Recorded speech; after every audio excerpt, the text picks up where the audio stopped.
नमस्कार, जय जोहार। क्या आप भी गवर्नमेंट एग्जाम्स की तैयारी करना चाहते हैं? क्या आप भी मेमोरी टेक्निक्स और ट्रिक्स के जरिए बहुत ही कम समय में स्मार्ट स्टडी करना चाहते हैं? क्या आप चाहते हैं कि सीजी व्यापम टॉपर आपको पढ़ाए? तो डाउनलोड करिए योगेंद्र साहू क्लासेस ऐप। यहाँ 10 से अधिक गवर्नमेंट एग्जाम्स क्रैक करने वाले और सीजी व्यापम टॉप करने वाले योगेंद्र सर सीजीपीएससी और सीजी व्यापम के अंतर्गत होने वाले सभी एग्जाम्स की तैयारी कराएं।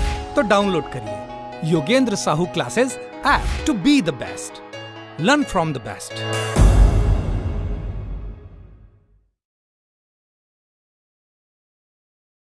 कोई भी सपना साकार करने के लिए सबसे जरूरी है सही कोच का होना। चुनिए Yogendra Sahu classes first rank को और करे अपने सीजी व्यापम सीजीपीएससी का सपना साकार। Download the app now. नमस्कार दोस्तों, स्वागत है आपका योगेंद्र से ऑनलाइन क्लासेस में। और इस वीडियो में हम महिला सशक्तिकरण वाला टॉपिक देखेंगे। अगर किसी को समझ नहीं है कि ये टॉपिक क्या है तो ये बताता हूँ। देखो, छत्तीसगढ़ में किसी से भी रिलेटेड हो, चाहे इतिहास हो, चाहे कोई सा भी टॉपिक हो, चाहे प्रशासन का टॉपिक हो, कोई सा भी फैक्ट्स अगर कोई महिला संबंधी रिलेटेड है उसको हम इस टॉपिक के अंदर कवर कर लेंगे। क्योंकि वो इम्पोर्टेंट हो जाता है। सपोज़ पहला पद्मश्री पुरस्कार प्राप्तकर्ता कौन थे ये पूछा जाए ना पूछा जाए इसका गारंटी नहीं है, बट अगर महिला को वो मिल गया पहला पुरस्कार तो वो ज़रूर पूछा जाता है। जैसे तीजन बाई हो गई है ना, तो वैसे ही महिलाओं संबंधित जितने भी पॉइंट्स हो गए हम उनको यहाँ पे पढ़ेंगे। ठीक है, जैसा कि मैंने पहले बताया कि ये मिसलेनियस पॉइंट है, अलग से है और इसका पीडीएफ भी वहीं आपको डला हुआ मिल जाएगा, तो आप वहाँ से देख सकते हैं। ठीक है, तो इसको मैं स्मार्ट बोर्ड में कवर ना कराकर यहीं टॉपिक में कवर करा रहा हूँ। ठीक है, तो उसमें कोई वाद विवाद नहीं, और ये एचआर पब्लिकेशन की किताब है, वहीं का नोट्स से मैं ये कवर करा रहा हूँ। ठीक है, तो देखते हैं महिला सशक्तिकरण। जो इंपॉर्टेंट होगा उसको मैं बता दूंगा टिक करके, तो आपको उसको पढ़ लेना है। और चलिए शुरुआत करते हैं। महिला सशक्तिकरण भौतिक या आध्यात्मिक, शारीरिक या मानसिक सभी स्तर पर महिलाओं में आत्मविश्वास पैदा कर उन्हें सशक्त बनाने की प्रक्रिया ही महिला सशक्तिकरण है। तो जो छत्तीसगढ़ के प्रमुख महिला व्यक्तित्व हैं हम उनका एक बार डिटेल देख लेते हैं। सबसे पहला जो आता है माता कौशल्या। माता कौशल्या, तो देखो जन्म इनका कहाँ हुआ? चंदखुरी, रायपुर में, है ना। रामायण काल से संबंधित है ये। और इनका मूल नाम क्या था? भानुमति। ठीक है, क्या नाम था? भानुमति। पिता का नाम भानुमंत और वहीं से भानुमति हो गए। तो भानुमंत कौन थे? दक्षिण कौशल के राजा थे। और इतिहास में कहीं ना कहीं आप पढ़े होंगे कि ये दशरथ जो है वो विवाह करते हैं माता कौशल्या से। ठीक है, तो विवाह होता है किसके साथ? राजा दशरथ के साथ, अयोध्या के राजा। और बाद में भानुमंत का कोई पुत्र नहीं होता है, इस कारण ये जो क्षेत्र है वो किसको मिल जाता है? श्री राम भगवान को मिल जाता है। तो पुत्र कौन हुए? श्री राम। मंदिर चंदखुरी रायपुर में बनाया गया। इसका निर्माण कब कराया गया? तो 1973 में। ठीक है, और विशेष क्या है? तो चंदखुरी रायपुर में कौशल्या माता के एकमात्र मंदिर जिसे राम वन गमन पर्यटन परिपथ के तहत सर्वप्रथम विकसित किया गया। ठीक है, तो इस कारण विशेष हो जाता है, इंपॉर्टेंट हो जाता है। ठीक, क्लियर। रूपा देवी। रूपा देवी कौन? गुप्त वंश से संबंधित है। गुप्त शासक एक समुद्रगुप्त आए थे, उसकी पत्नी है। ये गुप्त शासक कहाँ के थे? ये छत्तीसगढ़ से देखो कोई संबंध नहीं था इनका, है ना। समुद्रगुप्त जो ये भारत के शासकों में हम पढ़ते हैं गुप्त वंश में। गुप्त वंश के अंतर्गत अगर जो इंडियन हिस्ट्री पढ़ा होगा तो उसमें देखा होगा कोड हम बताए थे कि एक संजय गुप्ता था, संजय गुप्त से एसजी, ठीक है, जो क्या कर रहा था? सीएस कर रहा था, उसको रास नहीं आया, आरसी, फिर वो कौन से स्कूल ज्वाइन कर लिया? केंद्रीय स्कूल विद्यालय ज्वाइन कर लिया, केंद्रीय स्कूल विद्यालय। तो एस से श्रीगुप्त, जी से घटोत्कच, सी से चंद्रगुप्त प्रथम, फिर एस से समुद्रगुप्त, आर से रामगुप्त, फिर चंद्रगुप्त द्वितीय। तो ये जो समुद्रगुप्त आया था, ये समुद्रगुप्त की बहुत सारी पत्नियाँ थी, उसमें से एक पत्नी का नाम क्या था? रूपा देवी। तो महासमुंद के कोपरा नामक गाँव में समुद्रगुप्त की पत्नी रूपा देवी के साक्ष्य मिले, उसके कुछ एविडेंस मिले। ठीक है, ध्यान रहेगा। रानी वसाटा। रानी वसाटा, इसका संबंध किससे है? तो सिरपुर के पांडु वंश से है। ठीक है, सिरपुर के पांडु वंश। मैंने बताया ये सारे ऐसे पॉइंट्स हैं जो पहले हो सकते हैं ऑलरेडी कवर हो चुके हों, बट एक हम अलग से एक टॉपिक वाइज इसको देख ले रहे हैं ताकि ये कंटेस्ट हो जाए, रिवाइज हो जाए, और विशेष जो भी तथ्य हैं, जो महत्वपूर्ण पहलू हैं, उस पर एक बार चर्चा हो जाए। ठीक है, तो रानी वसाटा ये पहले भी पढ़ चुके, रानी वसाटा या वास्टा बोलते हैं। इनका संबंध किससे? सिरपुर के पांडु वंश से। इनके पिता का नाम क्या था? सूर्यवर्मा, है ना, वो ये मौखरी वंश के राजा थे। और विवाह किससे हुआ? हर्षगुप्त, है ना, ये पांडु वंश के शासक थे। ये हर्षगुप्त इस गुप्त वंश से संबंधित नहीं है, यह ध्यान रखिएगा, इस गुप्त वंश से संबंधित नहीं है। ये हर्षगुप्त जो है पांडु वंश के शासक थे, हर्षगुप्त। तो ये इनका विवाह किसके साथ होता है? मौखरी वंश के राजा रहते हैं सूर्यवर्मा, उसकी पुत्री नाम क्या रहता है? रानी वसाटा, इससे होता है। ठीक है, अब इनके दो पुत्र होते हैं, एक महाशिवगुप्त बालार्जुन और दूसरे रणकेसरी। तो गद्दी इनको मिलती है महाशिवगुप्त बालार्जुन को, और इसी के कार्यकाल को छत्तीसगढ़ के इतिहास का स्वर्णकाल बोला जाता है। तो योगदान क्या था, किस लिए हम इनको पढ़ रहे हैं? तो रानी वसाटा ने अपने पति हर्षगुप्त की मृत्यु के बाद महाशिवगुप्त बालार्जुन के काल में सिरपुर में एक प्रसिद्ध लक्ष्मण मंदिर का निर्माण स्टार्ट कराया, ठीक है। और इसको कौन से ईंटों से निर्माण किया गया? लाल ईंटों से बनाया गया। कौन सी शैली में? नागर शैली में। तो यह लाल ईंटों से निर्मित नागर शैली में बना मंदिर है और यह भगवान विष्णु का मंदिर है, ठीक है। यहाँ यह भगवान विष्णु का मंदिर है, याद देखिएगा, ठीक है। मंदिर की प्रशस्ति रचना कवि ईशान ने की। कवि ईशान इनके दरबार में रहते थे, तो कवि ईशान, वो ईशान देव अलग है जो खरौत के लक्ष्मणेश्वर मंदिर से संबंधित है, ये ईशान अलग है, ये कवि ईशान है। इन्होंने मंदिर की प्रशस्ति रचना की, ठीक है, मतलब तारीफ, प्रशंसा में। क्लियर, याद रहेगा। हालांकि फिर ये जो मंदिर कंप्लीट कराने का काम महाशिवगुप्त बालार्जुन के कार्यकाल में हुआ, तो ये अपने पिता बोलता हूँ, अपने पति की, कौन? रानी वासठा, अपने पति हर्षगुप्त की मृत्यु के बाद उनकी याद में, है ना, उसको परमानेंट याद रखा जाए, उसकी याद में एक मंदिर बनाए जिसका निर्माण महाशिवगुप्त बालार्जुन के टाइम में कवर हुआ, ठीक है। आगे देखते हैं गुंड महादेवी। गुंड महादेवी, इतिहास पढ़ते पढ़ते इनका भी जिक्र हुआ होगा। गुंड महादेवी के बारे में क्या डिटेल्स है देखते हैं। बस्तर के छिंदक नागवंशी एक शासक थे सोमेश्वर देव प्रथम। ये बहुत तगड़े शासक थे, बहुत ही शक्तिशाली योद्धा थे, ठीक है। तो एक बार क्या होता है, कलचुरी शासक पृथ्वीदेव प्रथम के पुत्र जजल्य देव प्रथम ने बस्तर क्षेत्र पर आक्रमण किया और सोमेश्वर देव को हरा दिया, ठीक है। सोमेश्वर जो प्रथम है उसको हरा दिया, है ना, और उसके मंत्री और रानियों समेत बंदी बना लिया था। बाद में सोमेश्वर प्रथम की माता थी गुंड महादेवी, इन्होंने रिक्वेस्ट किया कि बेटा छोड़ दो मेरे बेटे को और सभी को छोड़ दो, तब जाके जजल्य देव ने इनको छोड़ा था, ठीक है। तो गुंड महादेवी के बारे में आपने जान लिया, ठीक। तो किसकी माता थी? ये सोमेश्वर प्रथम की माता थी, तो इनके रिक्वेस्ट करने पर उन्होंने छोड़ा है। नेक्स्ट देखते हैं नोनल्ला देवी। तो ये क्या है देखो, कोमोमंडल अधिपति वज्जुक या वज्जु वर्मन इसकी ये पुत्री थी। इनका विवाह किससे होता है? तो कलचुरी शासक रहते रत्नदेव प्रथम, जिनका कार्यकाल 1045 से 1065 ईस्वी में हुआ था। 1085 से इसका कार्यकाल इतना टाइम का है, तो आप याद रखिएगा 20-25-20 है ना, 20-25-20। तो शुरू के आर करके एक शासक है, के आर मतलब कलिंगराज कमलराज रत्नदेव प्रथम। तो इनका शासनकाल 20 साल है, मतलब 1000 से 1020, फिर 1020 से 1035 कमलराज का, 35 बोलता हूँ 45, फिर 45 से 65, फिर 20 साल किसका? रत्नदेव प्रथम का था, ठीक है। तो ये इनकी वाइफ थी, तो नोनल्ला देवी, ठीक। तो कोमोमंडल अधिपति वज्जु वर्मन की एकमात्र कन्या से विवाह करने से रत्नदेव प्रथम को उत्तर पूर्व बिलासपुर अर्थात जो पेंड्रोला क्षेत्र है वो इनको मिल जाता है, ठीक है। अब याद रखने वाली बात यह है कि इनकी रानी कौन कौन थी? कलचुरी शासक रत्नदेव प्रथम की रानी थी नोनल्ला देवी। रत्नदेव की कौन थी? नोनल्ला देवी, ठीक है।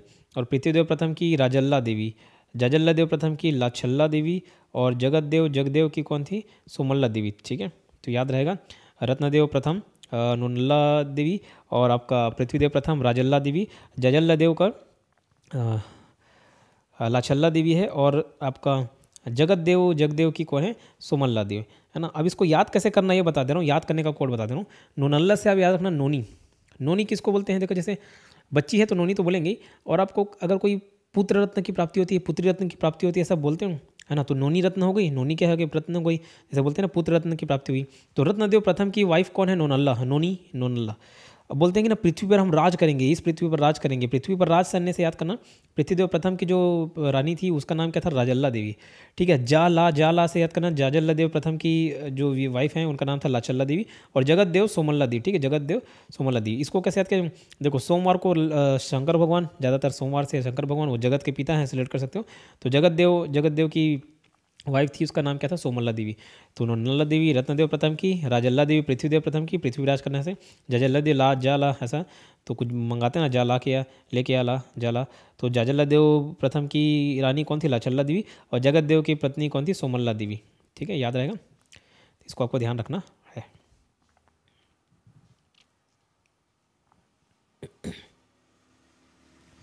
नेक्स्ट देखते हैं बहादुर कलारिन की माची, है ना। एक मंदिर है, उसको बहादुर कलारिन की माची हो जाता है, बहादुर कलारिन की माची बोला जाता है, ठीक। क्या है? मंदिर ही एक प्रकार का, क्लियर।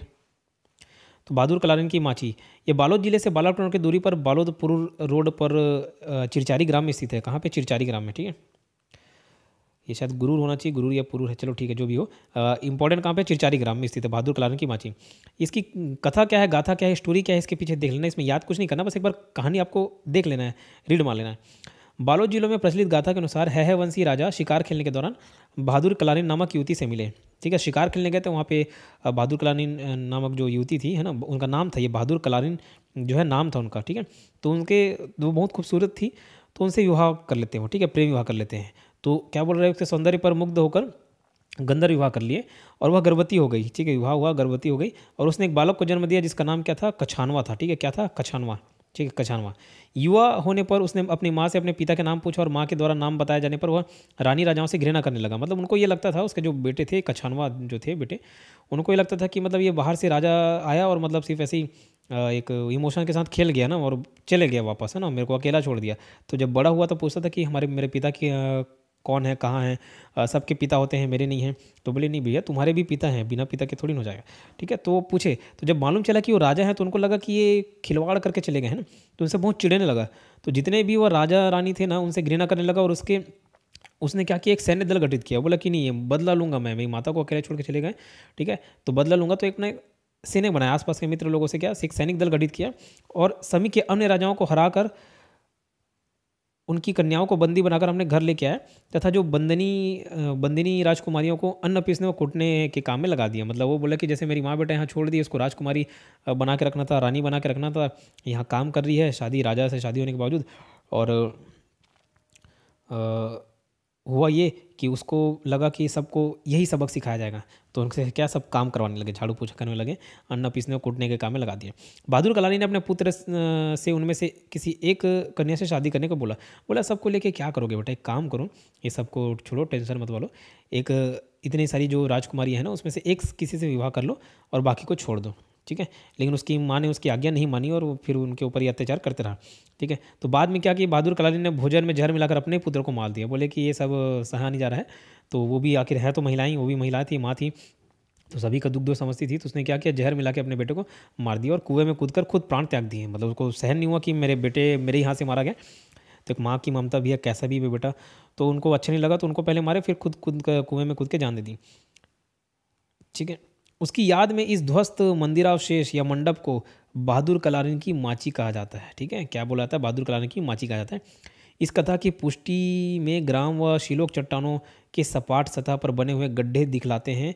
यह प्रस्तर निर्मित संरचना लगभग 15वीं शताब्दी में निर्मित हुई प्रतीत होती है, 15वीं शताब्दी में। ठीक है, तो ये कहानी बस ऐसे सुनना है, एकदम रटना नहीं है किसने कितनी साल शादी की, सब यहाँ। अगर यहाँ पे याद करने लायक चीज़ क्या था, कहानी तो ऐसे सुनने से याद ही हो जाता है। बहादुर कलानी एक देख लिए, उसके बेटे का नाम क्या था, कछानवा, है ना, कछानवा। ठीक है, क्या, कछानवा, कछुआ से याद कर लेना, कछानवा, पूरा नाम याद नहीं है, कछुआ, बहादुर कलारीन कछुआ, कलारीन का बेटा कछुआ, ऐसा कछानवा। ठीक है, याद रहेगा। चमेली देवी कौन थी, तो छिंदक नागवंशी राजकुमारी थी चमेली देवी। ये अन्नमदेव के साथ युद्ध करते हैं।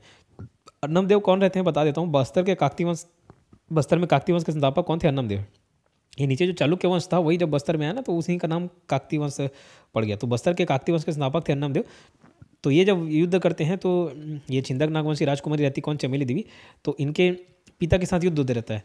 तो चमेली देवी भी अन्नमदेव के साथ क्या युद्ध करने में भाग लेती है ना, तो उनके विरुद्ध युद्ध करती है। फिर रानी चोरिस क्या है, इनका मूल नाम देखो, मूल नाम जुगराज कुंवर था। ठीक है, तो बस्तर के काकती वंश थे, एक भैरम देव इनकी पत्नी थी। अब भैरम देव 2-3 शादी कर ले रहते हैं, वो सब तो मालूम होगा आपको। उपनाम क्या, छत्तीसगढ़ की प्रथम विद्रोहिणी महिला इनको बोला था कि इसको रानी चोरिस को। तो विद्रोह रानी चोरिस का, विद्रोह जो रानी चोरिस का है, विद्रोह कब हुआ, 1878 से 82 के टाइम में हुआ। कारण क्या था, देखो, रानी के इस विद्रोह का मूल कारण यह था कि ब्रिटिश अधिकारी फ्रेजर के कहने पर काकती शासक भुरम देव ने एक मुस्लिम महिला नावाबाई से विवाह किया था, किंतु राजा की पहले से ही 2 पत्नियां थी। बताया भी 2-3 शादियां थी, उसी वजह से झगड़ा हो गया। बीवी हैं मतलब झगड़ा तो हो गई है ना, 2-3 बीवी हैं तो झगड़ा हो गया। तो और कौन थी, जुगराज कुंवर देवी और स्वर्ण कुंवर देवी, ये 2 पहले से वाइफ थी ही। और नवाबाई लेके आ गए, नवा मुस्लिम महिला लेके आ गए, नवाबाई से विवाह किया, उसका नाम ही हो गया नवाबाई। ठीक, तो यह तीसरा विवाह उस युग की प्रचलित परंपरा के खिलाफ एक विधर्मणी से रचाया गया था। ठीक है, विधर्मणी, ये वर्ड का मुझे एग्जैक्ट मतलब नहीं मालूम, शायद हो सकता है विधर्म अधर्म ऐसा कुछ बोलना चाह रहे होंगे। ठीक है, तो परिणाम क्या हुआ, जुगराज कुंवर देवी के विद्रोह के बाद बस्तर की महिलाएं भैरम देव के खिलाफ सड़कों पर उतर आई कि ये भैया गलत है ना। तो मतलब उसका कहना था कि भैया या तो आप गद्दी छोड़ो या तो ये महिला को छोड़ो, है। तो जैसे बाजीराव मस्तानी में मस्तानी को लेकर आ जाते तो विवाद होता ना, बस वैसा ही यहाँ पे भी था। तो ये छत्तीसगढ़ का बाजीराव मस्तानी वाला स्टोरी समझ लो। तो उसका नारा था कि भैरम देव या तो नावाबाई को छोड़े अथवा बस्तर की राजगद्दी को छोड़ दे। लास्ट में हुआ, इस नारी शक्ति के समझ ब्रिटिश शासन को झुकना पड़ा और रानी का यह संघर्ष सफल रहा। ठीक है, तो कौन को छोड़ दिया, नवाबाई को। क्लियर। फिर अंबिका देवी कौन है? तो कवर्धा के फणिनाग वंशी राजा रामचंद्र देव का विवाह कलचुरी राजकुमारी अंबिका देवी के साथ हुआ था। ठीक है, किसके साथ हुआ था? अंबिका देवी के साथ हुआ था। रामचंद्र देव कलचुरी राजकुमारी थी अंबिका देवी, और इधर के कवर्धा के फणिनाग वंश राज कौन थे? रामचंद्र देव। इनका शादी हुआ अंबिका देवी से। किसका विवाह हुआ? रामचंद्र देव का विवाह किसके साथ हुआ? अंबिका देवी। राजकुमार जो थे, राजकुमार रामचंद्र देव, वो कहाँ के थे? कवर्धा के फणिनाग वंश के राजा थे। और अंबिका कहाँ की राजकुमारी थी? पूछने से कलचुरी राजकुमारी थी। ठीक है,